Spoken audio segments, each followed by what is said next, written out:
जय जय जगन्नाथ भक्तवृंद, जय जय जगन्नाथ, जय जय जगन्नाथ, जय जय जगन्नाथ। भक्तवृंद, कौन आपण जानते महाप्रभुंकर दैनिक नीतिकांति व्यतीत महाप्रभुंकर अन्य एक ठाई निर्दिष्ट जोड़ा कि महाप्रभु से समय महाप्रभु कौन पाए दुई आखि महाप्रभुंकर दुई चका आखि दुई नेत्र पलंक विहीन हुई अच्छी यार अर्थ भगवान सब भक्त पाई चाहि बसी भक्तंकर किछि स्वर भक्तंकर दुख को देखि दुख हरवाई भगवान रत्नमंडपर आवश्यक अच्छा विराजमान बसुंट तेणु भक्तंकर गोटे विनोद थाए जे महाप्रभु को तांकर दुख जनाई था भक्त माने महाप्रभु को तांकर दुख जनाई था आउ सही दुख किपरि भगवान पाखरे प्रकटित करी तेणु आज आम कार्यक्रम नहीं आसीचु आज आम यही वीडियो माध्यम जानिबा जे महाप्रभुंकर सहित किपरि वार्तालाप किपरि आम गुरुंक सहित कथा हेबा बेले गुरुंक सहित आम कथा होता सम्मानर सहित होता भौणी बा मोर छोट व्यक्ति मान सहित कथबार्ता हेले आम स्नेहरे होता सेपरि पिता सहित कथा बेले आम सम्मानर सहित सेपरि भगवान सहित जितेबाला आम कथबार्ता हेबा भगवान सहित आम किपरि कथबार्ता हेबा ताहा आम जानिबा। देखंतु प्रभु हे अनाथर नाथ तुम महिमा असीम अनंत तुम्हें करुणामय अंतर्जामी परम ब्रह्म जेतेबेले तुम महिमा ब्रह्मा शेषनाग कहीपारे सेठी मु किए श्रीहरि प्रभु अनाथर नाथ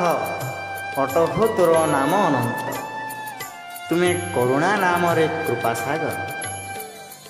अगभीर करुणा रूपक कुअर अधिकारी अखिल ब्रह्मांड मध्य तुम्हें पूरी रही मात्र मु अधम आपण को ब्रह्मांड जाक खोजी खोजी आपण को लेस मात्र भी पाऊनी हे नाथ तेबे तुम्हें कहीं से सबुठी पूरी रही एतिकी जेतेबेले भावे सेतेबेले हृदय भितर आसी तुम्हें कहल अरे दुनिया जाक तो खोजिलु निज भितर को टिके देख मु बास एठी बसिछि देखिल ना तुम्हें केते कृपामय मन को कौन तुमको भक्त रंकुणी कहती भक्त रंकण महाप्रभु भक्त पाई सबुबेले चाहि बसिछ भक्तंकर लोक माने कौन भावुथिबे ना भक्त तो डाकुची भक्तर दुख शुणुना महाप्रभु भक्तर दुख शुणिया रत्न पलंकर विराजमान होइछंती किंतु भगवान समय अनुसार भगवान भक्त मानंकु सेमानंकर आवश्यक अनुजाई कर्म बा पदार्थ जोगाई देता सेहीपरि देखिल ना तुम्हें केते कृपामय मन को कौन तुमको भक्त रंकुणा कहती हरि तुम्हें केते केते तारिछ कहल तार सीमा ना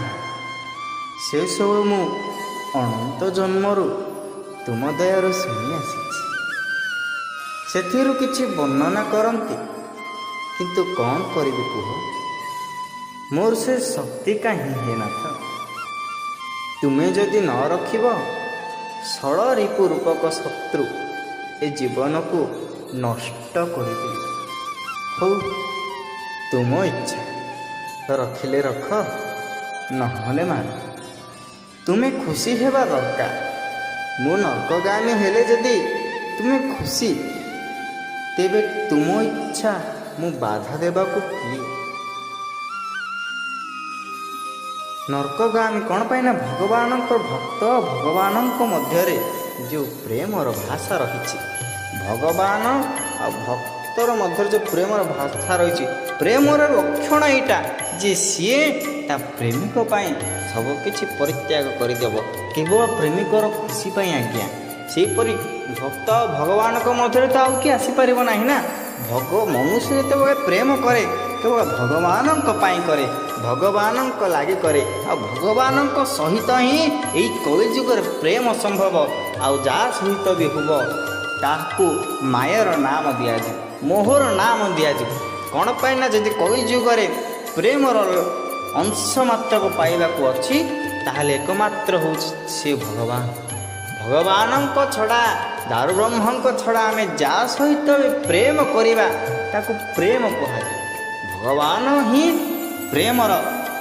ଏକ ଲକ୍ଷଣ। ଯେହେତୁ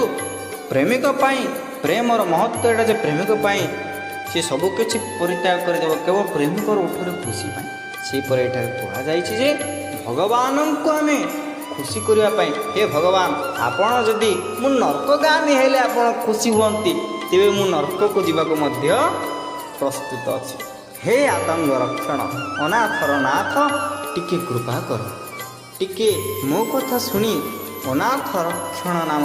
ସାର୍ଥକ କର। ଆଜି ପାଇଁ ଏତିକି, ପୁଣି ଦେଖା ହେବ